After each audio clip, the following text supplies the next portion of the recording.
গ্রাম থেকে শহরে আসার জন্য একটি মাত্র রাস্তা ছিল, আর সেটি হলো ঘন জঙ্গল। ওই জঙ্গলে নানা ধরনের হিংস্র প্রাণী বসবাস করত। ওই জঙ্গলের পথ দিয়ে যাওয়ার সময় অনেক লোকের প্রাণ গিয়েছে, তাই লোকজন অনেক সাবধানে যাতায়াত করে।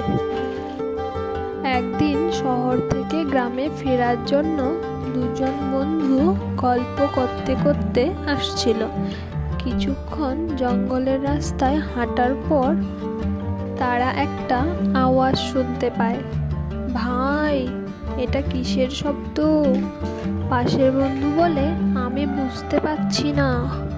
আরে, একটা ভাল্লুক আমাদের দিকেই তো আসছে। কোনো উপায় না দেখে প্রথম বন্ধুটি গাছে উঠে পড়ে। দ্বিতীয় বন্ধুটি বলে, ভাই, আমাকে গাছে উঠতে সাহায্য করো।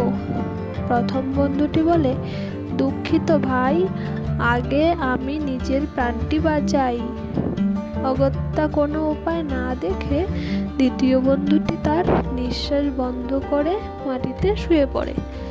এরপর ভাল্লুকটি দ্বিতীয় বন্ধুটির কাছে এগিয়ে আসে। তারপর ভাল্লুকটি তার ভয়ঙ্কর মাথাটিকে নিয়ে বারবার মানুষটির ঘ্রাণ নিতে থাকে, কিন্তু কোনো প্রাণের অস্তিত্ব না পাওয়ায় সে সেখান থেকে চলে যায়। তারপর প্রথম বন্ধুটি গাছ থেকে নেমে এসে দ্বিতীয় বন্ধুকে বলে, ভাই, ভাল্লুকটি তোমার কানে কানে কি বলছিল? দ্বিতীয় বন্ধুটি হা হা করে হেসে বলল, প্রকৃত বন্ধুকে সেটা কিন্তু বিপদের সময়ই বোঝা যায় ভাই। তাহলে বন্ধুরা, এই গল্প থেকে আমরা কি শিখলাম? যে আসলে প্রকৃত বন্ধু সে কখনোই ছেড়ে যাবে না। গল্পটি ভালো লাগলে লাইক, কমেন্ট, শেয়ার করে দিও।